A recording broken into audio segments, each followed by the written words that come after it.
Two of the most read ancient texts in human history, the Book of Exodus and the Book of Revelation, are almost never examined side by side. And that's a significant gap, because once you look at them together, something becomes impossible to ignore. A single thread runs from a blood-marked doorpost in ancient Egypt all the way to the final judgment described in the closing pages of the Bible. 3,500 years of history, and the line is still taut, still unbroken. Once you see it, you cannot unsee it. Here is where to look. There is a night burned so deeply into human history that 3.5 millennia have not been enough to erase it. A night when death moved through the most powerful nation on earth, and the difference between survival and destruction came down to a single thing. Not nationality, not wealth, not social standing. Blood on a doorpost, applied deliberately, intentionally, by families who acted on a warning they could not yet see fulfilled with their own eyes. What most retellings of this story miss is that the logic of that night, the pattern it established, never actually closed. It kept moving forward through history, embedding itself in texts and events that would come centuries later. If this kind of deep historical and textual analysis interests you, subscribing means you won't miss what's coming next. The year is approximately 1446 BC. The Hebrew people have been enslaved in Egypt for 430 years. 9 devastating plagues have already fallen on the most powerful civilization on earth. Now a 10th is announced, the death of every firstborn in Egypt. Before that judgment falls, a set of instructions is given that sound almost too precise to be improvised. Take a lamb, a male without defect. Keep it for 4 days. Examine it carefully. On the evening of the 14th day of the first month, slaughter it. Apply its blood to the 2 doorposts and the top of the door frame. Stay inside. Then comes the line that anchors everything. The blood will be a sign for you on the houses where you are. When I see the blood, I will pass over you. Exodus 12 verse 13. Not social status, not intention, not ancestry. The blood. That is the hinge point on which the entire Passover story turns. And as we'll see, it's the same hinge point on which the Book of Revelation turns too. The lamb chosen for Passover was not selected arbitrarily. Every requirement attached to it was specific, and when you lay those requirements next to events that would unfold roughly 15 centuries later, what emerges looks far less like coincidence and far more like a document written in advance. The lamb had to be male in its first year, young at the height of its life, with no deterioration. It had to be without blemish, the Hebrew word tamim meaning whole, complete, without any defect that would disqualify it. And one instruction stands out for its unusual specificity. Not one of its bones could be broken. That last detail becomes remarkable when you reach the Gospel of John, chapter 19. Jesus is on the cross. The Sabbath is approaching and Roman soldiers are ordered to break the legs of those being crucified to accelerate death. They break the legs of the 2 men beside him. They come to Jesus, find he is already dead, and do not break his legs.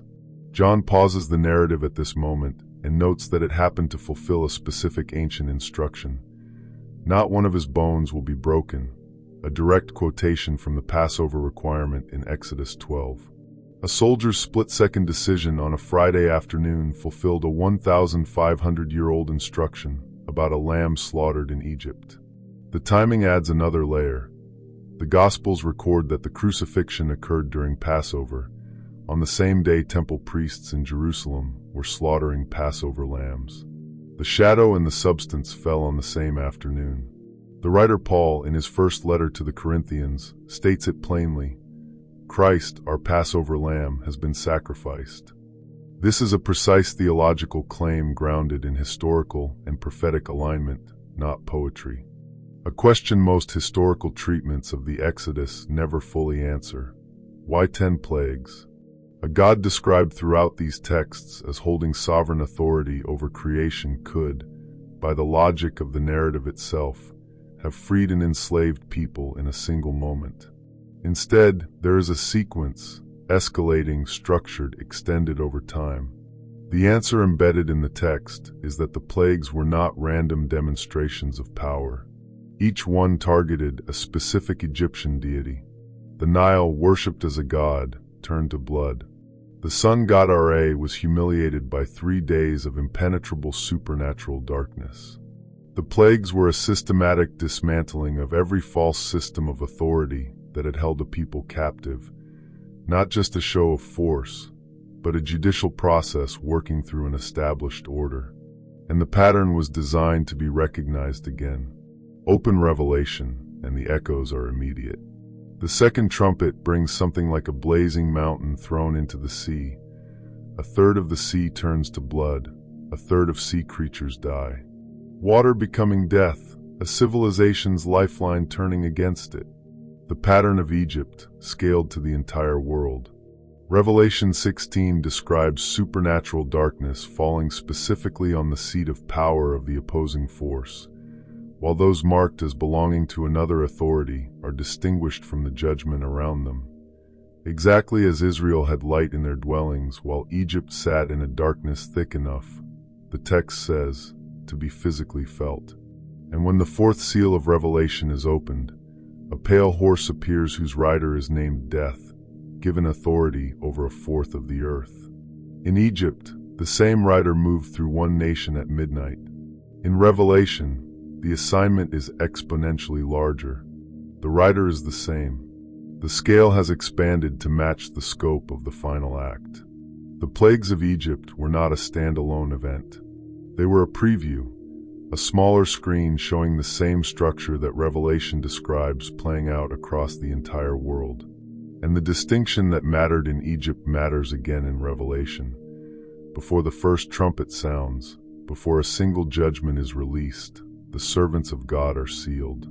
The judgment holds back, pauses, waits, until the marking is complete. The same God who drew a boundary between Israel and Egypt draws it again between those who carry his seal and those who carry another. There is a moment in the Passover story so specifically constructed and so deliberately left open that it reframes everything that comes after it, including the entire book of Revelation. The traditional Passover meal, known as the Seder, followed a precise liturgical structure built around 4 cups of wine, each corresponding to one of 4 promises made to Israel in Exodus 6 and 7. The first cup, sanctification. The second, deliverance. The third, redemption. The fourth, the final cup, restoration. The meal was not complete until the 4th cup was consumed. At the Last Supper, Jesus moves through the Seder with full awareness of its structure. He takes the bread and reframes it entirely, declaring himself the fulfillment of what the meal had been pointing toward for 14 centuries. He takes the 3rd cup, the cup of redemption, and ties it explicitly to a new covenant sealed in his own blood. Then he stops. He does not drink the 4th cup. In Matthew 26, verse 29, he says, "I tell you, I will not drink from this fruit of the vine from now on until that day when I drink it new with you in my Father's kingdom." He sets the cup down, undrunk, deliberately unfinished. For anyone who understood the Seder's structure, this was not a small gesture. The 4th cup was the cup that completed everything, the seal on all 4 promises, the full arrival of restoration. And he chose to leave it on the table, not forgotten, suspended, held open as a prophetic declaration that the meal and the story was not yet done. Every communion table since that night has been set inside that pause. The cup is still unfinished. Revelation chapter 5 is the hinge point of the entire book, and it's where the Exodus thread pulls tightest. John sees the throne of God. In the right hand of the one seated on the throne is a scroll sealed with 7 seals. A question goes out across all of heaven. Who is worthy to open it? No one is found, in heaven, on earth, or under the earth. John weeps. Then one of the elders tells him, "The Lion of the tribe of Judah has triumphed." He can open the scroll. John turns expecting a lion. What he sees instead is a lamb, standing at the center of the throne, bearing the marks of slaughter, alive in the fullness of resurrection. And the entire throne room of heaven falls on its face. Worthy is the Lamb who was slain. This is the same lamb from Egypt, the same lamb from the crucifixion, standing now at the center of all authority in the universe, about to open the seals that will bring history to its conclusion. 3 appearances across the full sweep of the biblical narrative. 1 story. The 3rd appearance is still ahead. What the scroll contains is the final sequence of judgments, the completion of everything set in motion when the first plague fell on Egypt. And when Revelation 19 arrives, heaven erupts. The wedding supper of the Lamb is announced. The great multitude cries out with a voice like rushing water and mighty thunder. This is the 4th cup. The Passover meal that began in Egypt, passed through an upper room in Jerusalem, has been held in suspension for 2,000 years, and here it reaches its completion. The table is set. The cup is about to be lifted. In Egypt, the death that moved through the nation at midnight looked for one thing. Not the most devout household, not the most educated family, not the people who had been faithful the longest or prepared the most carefully. It looked for blood on the doorpost. Where the blood was present, it passed over. Where it was absent, death entered. The pattern Revelation draws is structurally identical. The mark you carry determines what passes over you. That is not a secondary detail in the text. It is the spine running through the entire narrative from Exodus to the final chapter of Revelation. If this thread through history is something you want to keep following, subscribing keeps you in the conversation. The blood on the doorpost in Egypt did not apply itself. The instructions were given. The lamb was provided. The promise was made. But the families inside had to make a decision. To take the lamb, apply the blood, trust a promise not yet visible, and act on it anyway. That act of deliberate faith placed them inside the covering. The Passover was never only Israel's story. The pattern was always meant to be recognized again, at a larger scale, in a final hour. And the question it has been asking across every generation: whose mark are you carrying, and will the blood of the Lamb be found over your door, is the same question pressing against every human soul alive in the world right now. We are living inside the pause, between the 3rd cup and the 4th, between the sacrifice that was made and the supper that is coming. The seals are being prepared to open. The angel is not standing still. The 4th cup is coming. The Passover is almost complete. And the Lamb who was slain, who stands at the center of the throne, who set that cup down in an upper room with a promise burning in his eyes, is coming back to drink it.